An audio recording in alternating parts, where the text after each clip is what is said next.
Well, so what I wanted to discuss with you is it's just a burning theory that I haven't been able to dispel. And so back in August, when Trump discovered that Kamala Harris may not be able to be president or vice president, and of course the Democrats and Kamala Harris and Biden called him on it and said that he was racist. I took it upon myself to read up more on Kamala Harris. So I bought her book. Yep, These Truths We Hold. And I jotted down some facts. I also read up on an Indian news site and a New York Times. There's two news sites that are Indian, and a couple little sites that are American, especially New York Times. So these are the facts. Shamala Gopalan, her mother, was born in 1938 in British India, Madras, to a man named P.V. Gopalan. He is a privileged elite and a foreign diplomat. Shamala went to college in Delhi, Lady Irwin College, and she had a burning desire to get some more education. And her parents were very progressive. So she applied to Berkeley, and the story goes that she applied in secret. So in 1958, 2 years before she met Donald Harris, she got accepted into a master's degree in nutrition and endocrinology. Now, this master's degree, some other sources that I've read say that it's a PhD. I'm not sure which fact is true. So in 1960, Indian News says that Don Harris went to Berkeley. Another source, New York Times, says he arrived in 1961 at Berkeley and was accepted into a PhD program. I don't know which one is true, but based on her book, it was somewhere around the 1960s. So Shamala and Don meet in 1962, and they married in 1963. A year later, Kamala Harris was born. Shamala had no intent to naturalize in America, per the Indian news source. Shamala had an intent to return home to India after finishing school, enter into an arranged marriage, but instead married Don Harris in 1963. Kamala was born in Oakland in 1964. Shamala earned her PhD in 1964. In that same year, Kamala means goddess in Hindu. Now, interesting to note that in 1967, Kamala's mom and Kamala got to meet Martin Luther King. I think that's a pretty interesting fact. I personally like Martin Luther King. But Donald Harris obtained his degree in 1967 and taught at universities in Illinois and Wisconsin. Another source said that he was accepted into a university degree in Stanford. So the marriage had already been strained, and they got a divorce in 1971. That is from one source. Another source said they got a divorce in 1972. So the father appears to be very angry with the family court in California during the custody battle because it limited parental rights. So another fact, in Kamala's book, on The Truth We Hold, she says she lived, and it shows a picture. Let me see if I can find it. Okay, so Kamala in her book says that she lived on Bancroft Nursery, a nursery right below her apartment. However, an Indian source says that she lived in Shelton's daycare, Regina Shelton of Oakland. Regina Shelton would often take her to a Baptist church. Her mother would take her to the Hindu temple. So in her book, she says she attended Oaks Elementary, and she shows a picture of her in first grade. Now, the news source from India that I gathered some facts says that Oak Elementary School was a predominantly white and affluent section of Oakland. And it says that she spent several formative years in Canada. Formative years. So, I question, what do they mean by formative years? Does it mean that she spent from 8 to 12 years old in Canada? Or does it mean that her formative years were 12 years old through high school? Anyways, the source also says that Harris was 12 years old when she moved to Montreal. And her mom accepted a position at the Jewish General Hospital. Another source said that her mom was accepted into a university in Canada. I'm not sure which one is true. So Kamala in her book says that her core values were that of not just succeeding, but doing something better for America. And I would argue that the core American values are those that are of freedom and opportunity. So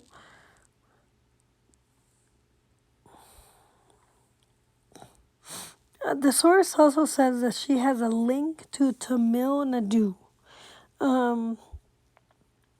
And then I was looking up another source from marriedwiki.com, Wiki Kamala Harris. Her bio says that her ethnicity is white. Isn't that weird? So how could she be white and black and Indian? So that's an interesting fact. Donald Trump strokes the theory that questions Harris' eligibility in August 15 of 2020. And Hindu Times writes about that. And it says that on October 20, 1964, Oakland, California, that's when Kamala Harris was born. And my question is, what makes you a natural born citizen? So I'll go over that in a little bit. I have my book on immigration law. So she argued that Trump's theory is unproven, and Biden said, quote, there are no gradations, I think that's what he said, of birthism. You're either in or out. So in other words, there are no scales or series or successive or changes within Kamala Harris's birth. So Kamala grew up in the same Montreal neighborhood as Dan Bilefsky, a Times Magazine reporter. And he said that she was a disco dancing adolescent, shaped her formative years at Multicultural High School in Montreal in the late 70s. So she went through to high school in Montreal from 1978 through 1981.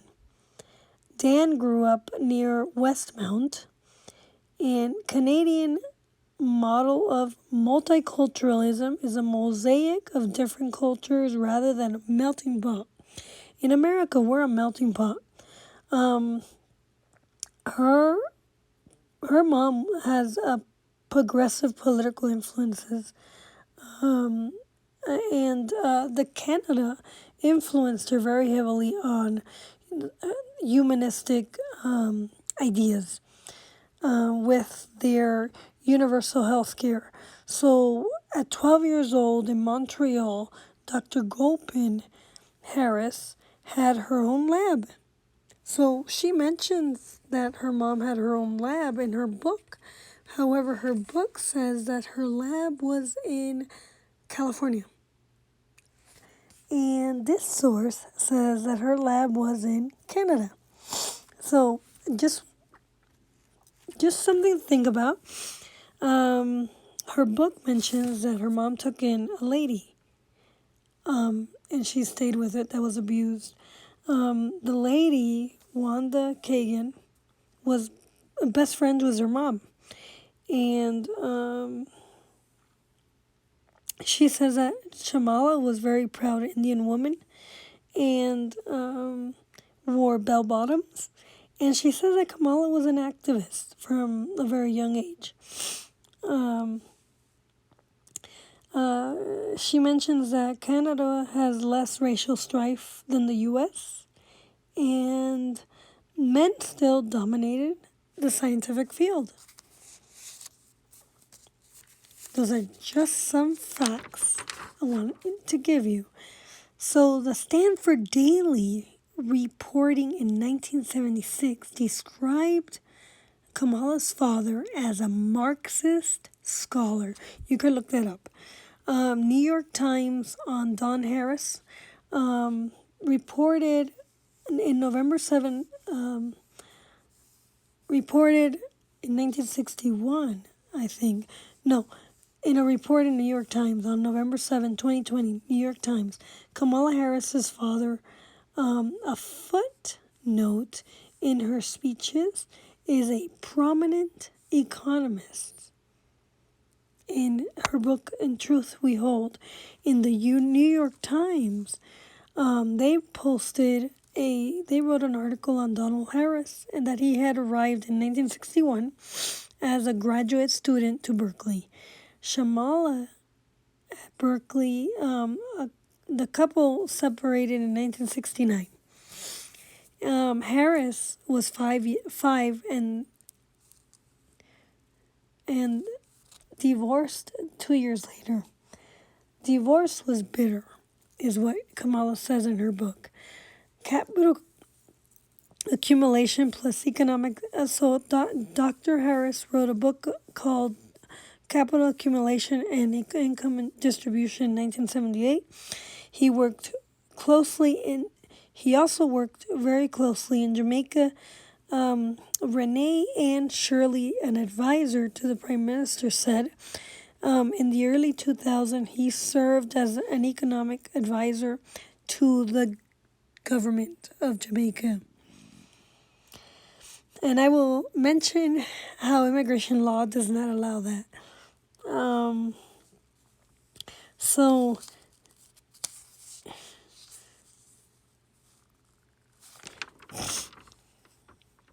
those are some facts.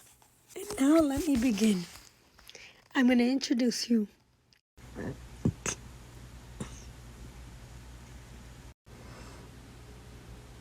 So first, let me tell you a little bit about who's inadmissible for citizenship in the U.S. So according to INA Section 212A8, you might have to look it up and see what it says today. It says persons ineligible for citizenship. So it renders inadmissible any immigrant who is permanently ineligible to citizenship and any person who departed from or remained outside the United States in order to avoid military training or service during a period of war, as defined by INA 101A19. The phrase ineligible to citizenship refers to ineligibility to citizenship due to violations of the Selective Service Law, any section of the INA.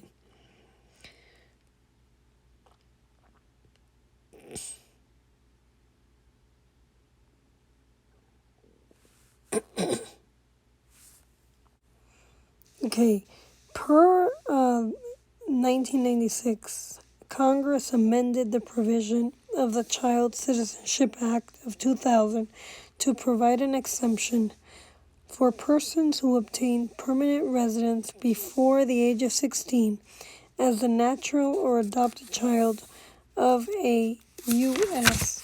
citizen and who reasonably believed when they voted that they were citizens. Okay, here is grounds for removal. In general, non-citizens may be removed because they were inadmissible at the time of entry, because they have violated a condition of their status in the U.S., or because they have committed other prohibited acts.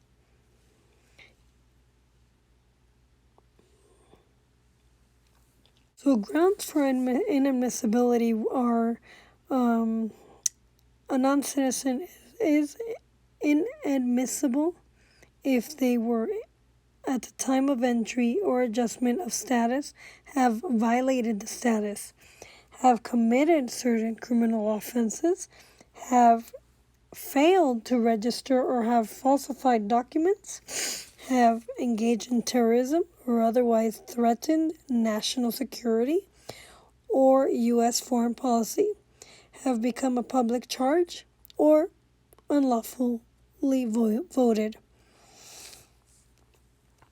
Okay, other considerations are removing a non-citizen often results in the de facto removal of the individual's U.S. citizen children. The Third Circuit rejected the claim that removal denies a non-citizen's children the right as U.S. citizens to continue to reside in the U.S. The court reasoned that Congress did not intend to give children the ability to confer immigration benefits on their parents. That was Acosta versus Gaffney, Third Circuit, 1977. Here's another rule. ICE may remove non-citizens for conduct which was not grounds for removal at the time they committed the act. Now, let's move on to Chapter 12 on citizenship. So, 12.1, Concepts of Citizenship per Immigration Law. 13.1.1, Citizenship and alienage.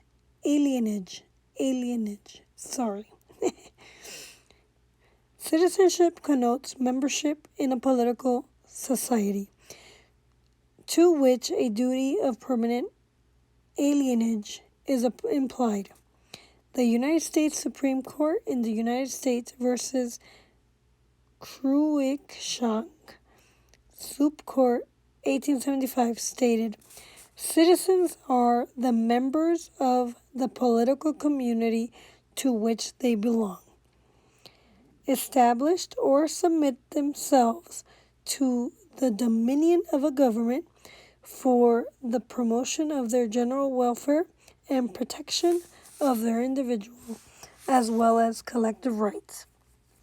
Alienage has the opposite meaning and signifies a condition of not belonging to the nation.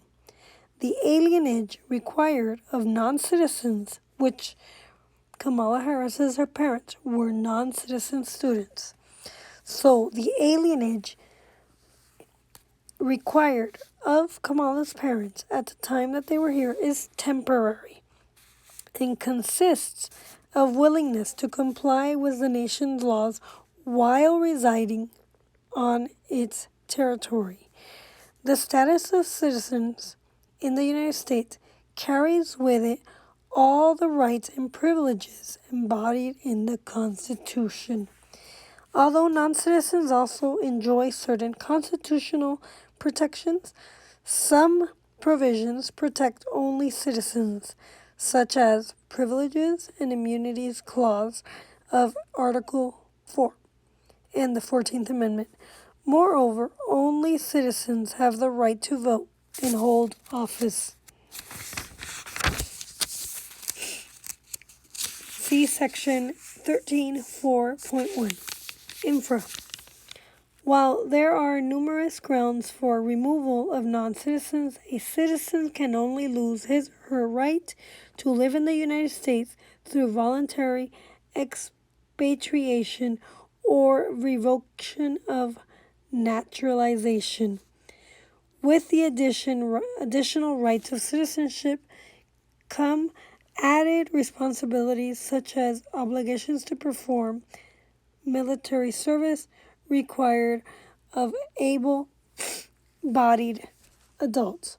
50 U.S.C.A. Section 453-454. Non-citizens have served in the armed forces, which is one means by which a person may expedite the acquisition of citizenship, but they have traditionally been exempt from military conscription, at least until they become permanent residents. Citizenship also imposes the obligation to accept jury duty when called. 28 U.S.C.A. Section 1861. In contrast, non-citizens are disqualified from serving on jury, and non-citizens' presence on the jury in a felony trial has served as grounds to vacate a conviction. So almost all persons born in the United States, for example, acquire citizenship automatically. So key word is almost all persons born in the U.S. acquire citizenship and cannot lose it involuntarily, even if they leave the United States immediately after birth and never return. Non-citizens seeking citizenship by naturalization, however, generally must reside in the United States for 5 years after having been granted permanent residency and demonstrate their good moral character, attachment to the United States, and English literacy, as well as their understanding of the United States history and principles of government. INA Section 316. So, you need good moral character. You need to have established 5 years after having been granted permanent residence. So Kamala Harris, though she was here for 5 years, has to prove that her parents were granted permanent residence. And it does not appear that her mom had an intention to naturalize in the United States. And I'm not sure if she had permanent residence. But you need good moral character. You need to speak English well. You need an attachment to the United States. You need to understand American history and the principles of government. When the United States acquired outlying territorial, we don't need that one. But the Supreme Court held in the insular cases that these territories were not incorporated into the United States, and hence local populations were to be accorded a reduced level of constitutional protection. So in the Samoa Islands, they have they're incorporated, but they have some protection. That includes Puerto Rico. So let me examine two major methods of which citizenship may be acquired. It may be acquired by birth or naturalization. So a lot of people say, well, Kamala Harris was born in Oakland, and so she has natural born citizenship by birth.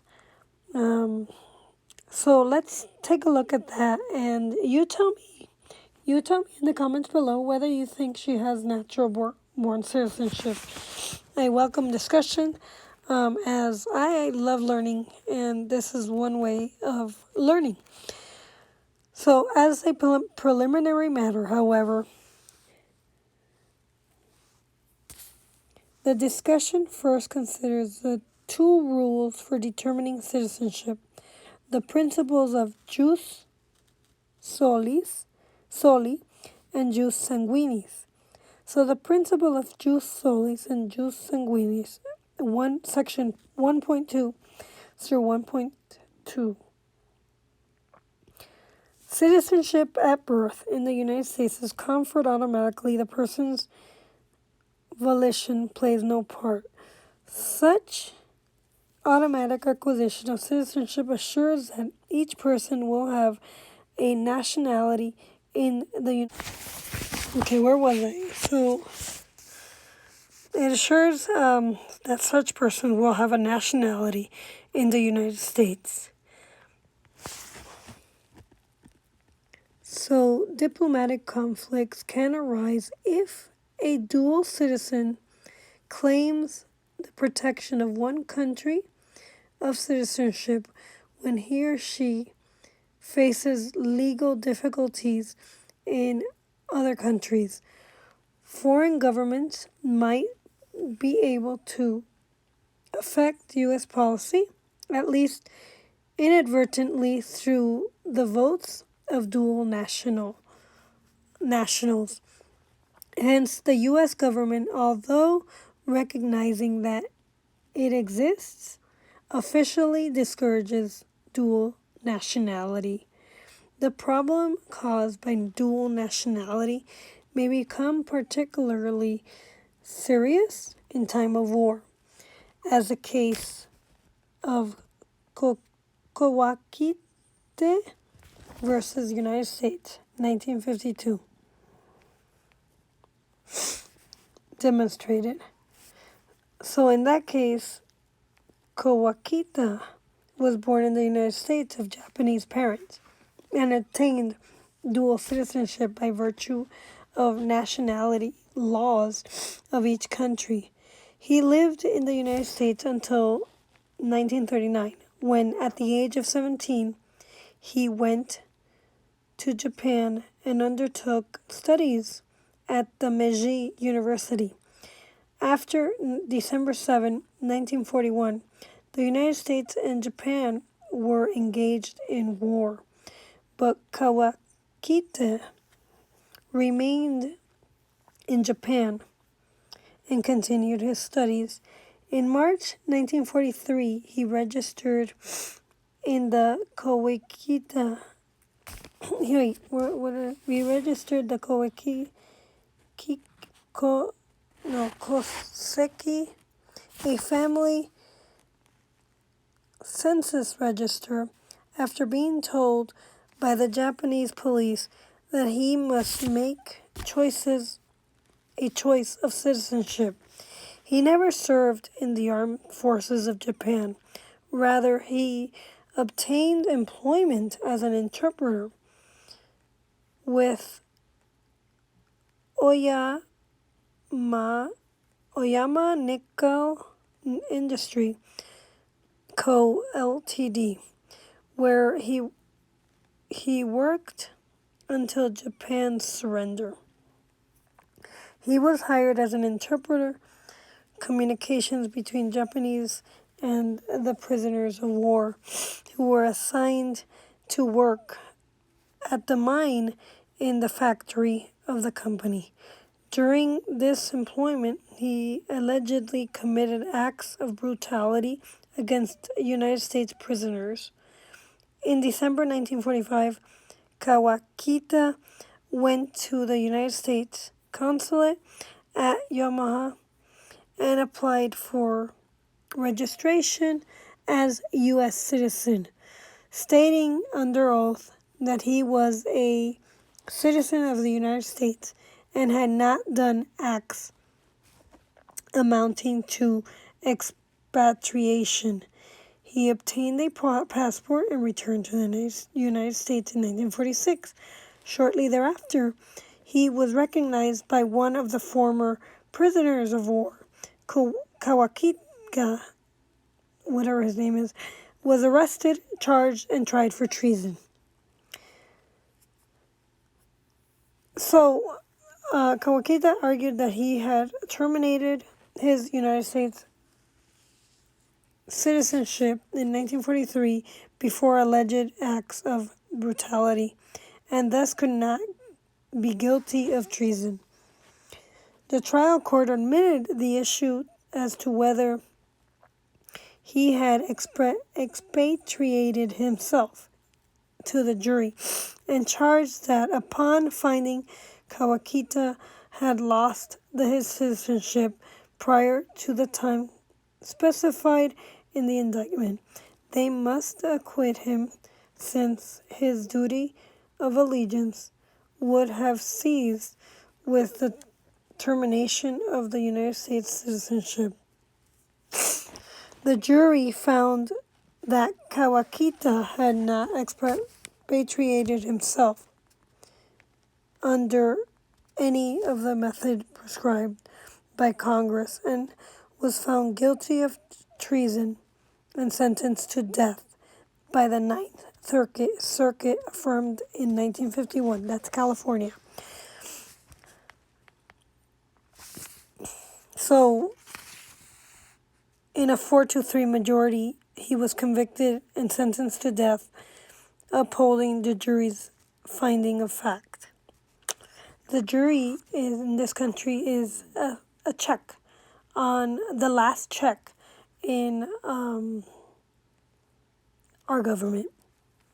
So despite the potential problems of duality, a growing number of countries recognize his status. In Mexico, opted to permit dual nationality. The increasing acceptance of dual nationality reflects changes in the nature of immigration. Until the late 20th century, difficulties in travel and communication forced most immigrants to make a total break from their country of origin. Today, however, immigration need not result in complete or permanent separation from one's home country. Immigrants may retain property and provide financial support to families in their home lands, or remain involved with politics there. While the U.S. requires non-citizens to renounce their previous nationality in obtaining naturalization per INA Section 337, the effects of this renunciation and thus the availability of dual citizenship depends upon the laws of the naturalized citizen's country of origin. So citizenship by birth. There are 4 ways to obtain citizenship by birth in the United States or its territories. By birth outside the U.S. to a U.S. parent, by naturalization or by naturalization of the parents while the child is under 18 years old. All persons born in the United States and subject to its jurisdiction automatically acquire citizenship. The principal common law was codified in the 14th Amendment to the Constitution adopted in 1868. So, right here it says you can acquire citizenship by birth outside the U.S. to a U.S. parent. So, Ted Cruz acquired citizenship because of his mom, who was a U.S. citizen. By naturalization or by naturalization of the parents while the child is under 18. So the question is, did Kamala's father naturalize before she turned 18?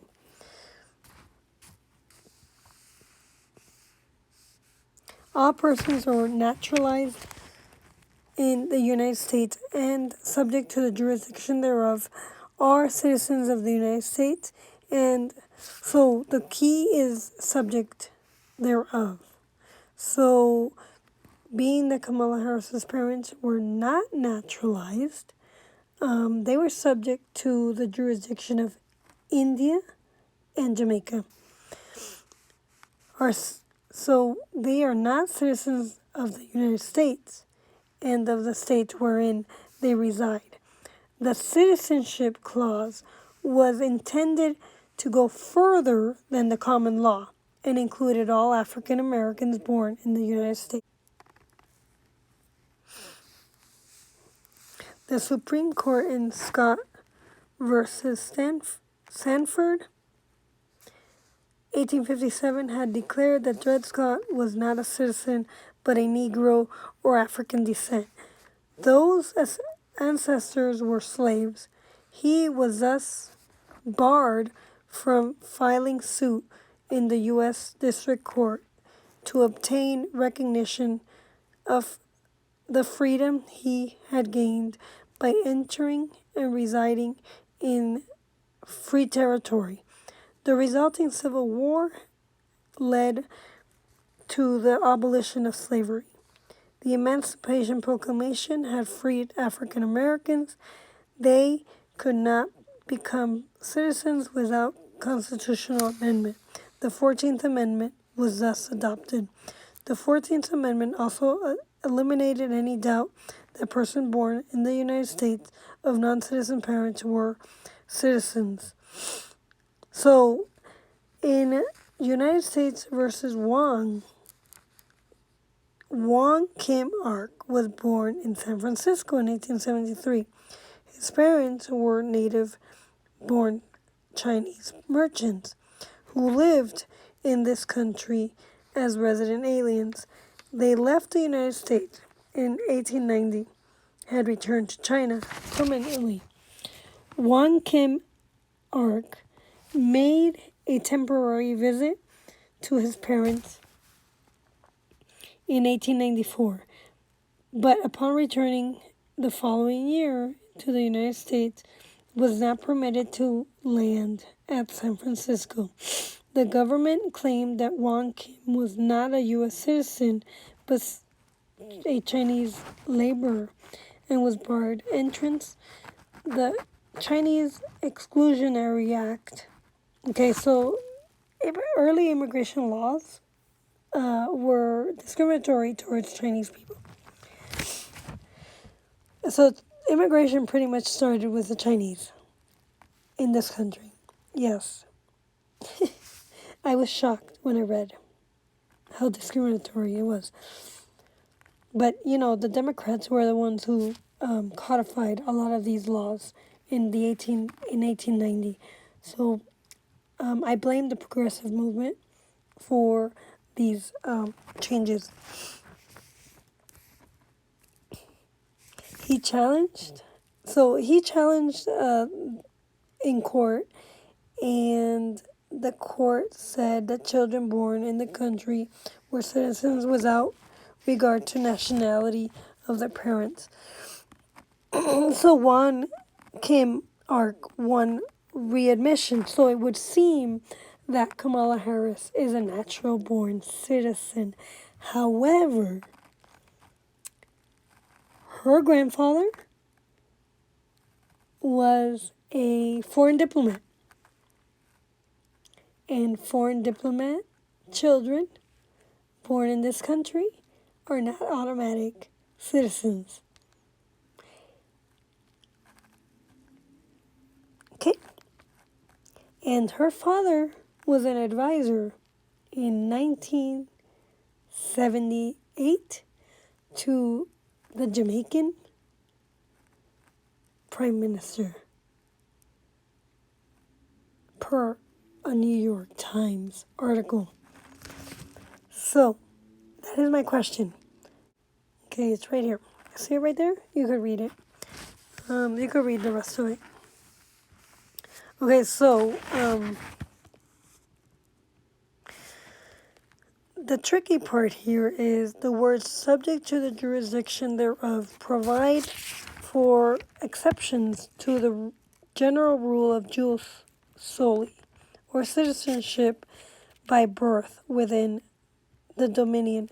For example, children born in the United States to parents in the diplomatic service of the French government are subject to the jurisdiction of French Republic. So, in other words, children born of diplomatic service of the Indian government are subject to the jurisdiction of the Indian Republic, not the United States. So Kamala Harris would not necessarily acquire automatic citizenship because her mom was the daughter of someone in diplomatic service of an Indian government.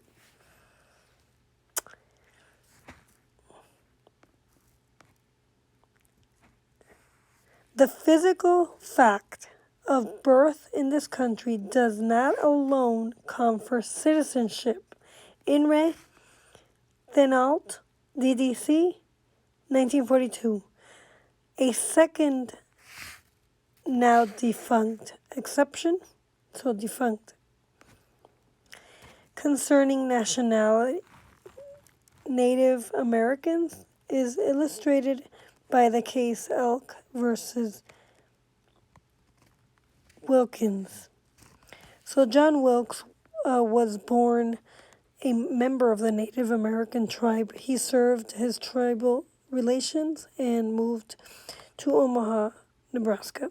He asked to be registered and permitted to vote in the local elections, but the registrar, Wilkins, refused him, claiming Elk as a Native American and was not a citizen of the United States and thus not qualified to vote. Okay? But that's defunct. So, the Citizenship Act of 1924, however, established the citizenship of Native Americans. Okay? The following shall be nationals and citizens of the United States.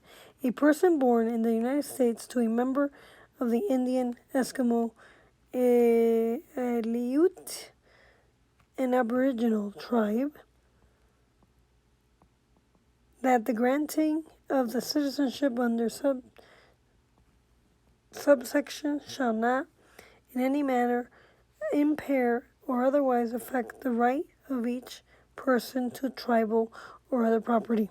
There, right there, it says it. Okay, so let's go back.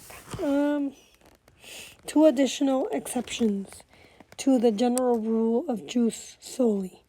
Merit mention. Children born on foreign public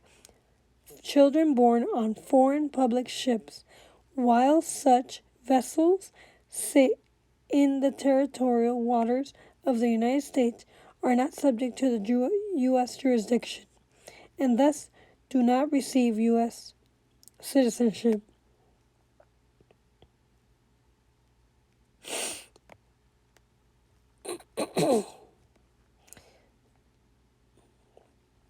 Persons born in private vessels within the territorial sovereignty of the United States, however, acquire United States citizenship.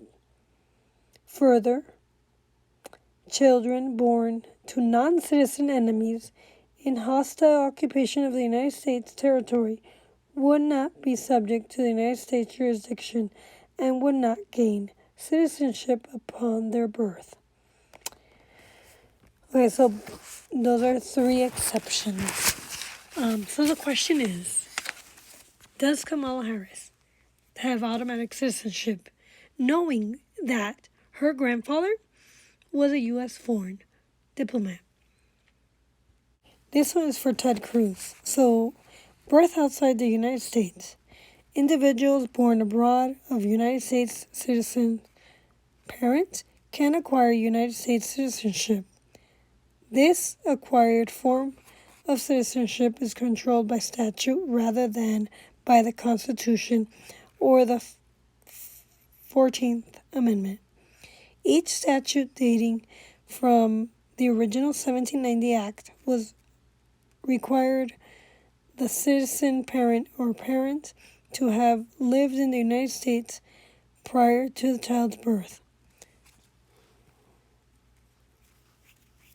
The limitations prevents citizenship by descent for individuals whose parents have never lived in the U.S. and thus have relatively little contact with the country, and accordingly prevent the creation of large external community of U.S. citizens with little knowledge or experience of the United States.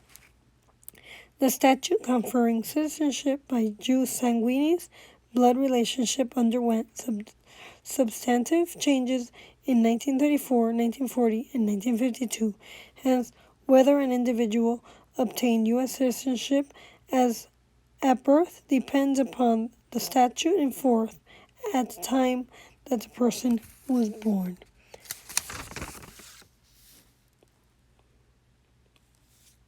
So, Kamala Harris was born in 1964.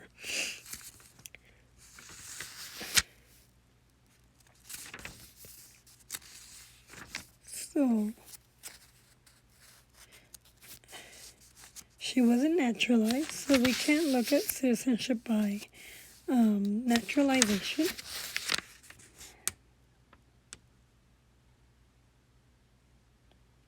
Unless her father naturalized before she was 18, she's not eligible to be president, even if she is considered a citizen now. Where a non-citizen's absence from the United States is involuntary, courts have excused the absence. Kamala Harris moved to Canada, and her mom voluntarily moved, so that doesn't apply. Though Kamala Harris can say that she involuntarily moved from the U.S. to Canada because she was underage and she had to move because her mom had custody of her. So it may apply. Okay, so nonetheless, if a petitioner departs the U.S.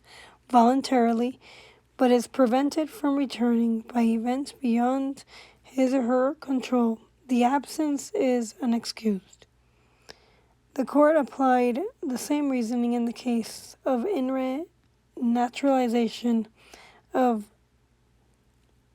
Vafet Maxwell's Minnesota District of Minnesota, 1984. The petitioner's absence did not provide an exception to the 1-year absence rule, which broke the continuity of residence for the purpose of naturalization. The question is, when she returned after high school in Canada, did Kamala Harris apply for naturalization and consent to the laws in the United States? Consequently, most children acquire citizenship by birth or naturalization when their parents naturalize and no separate application or proceeding is required. In some circumstances, U.S. citizens may also apply for naturalization on behalf of their children residing outside of the United States. Her parents were non-citizens, so nobody would have applied for Kamala Harris. And clearly, Kamala Harris can speak and write and understand English. She is a very smart and literate lady. She's very qualified, though this citizenship must be looked at. This theory that one of the reporters alerted Trump to must be looked at.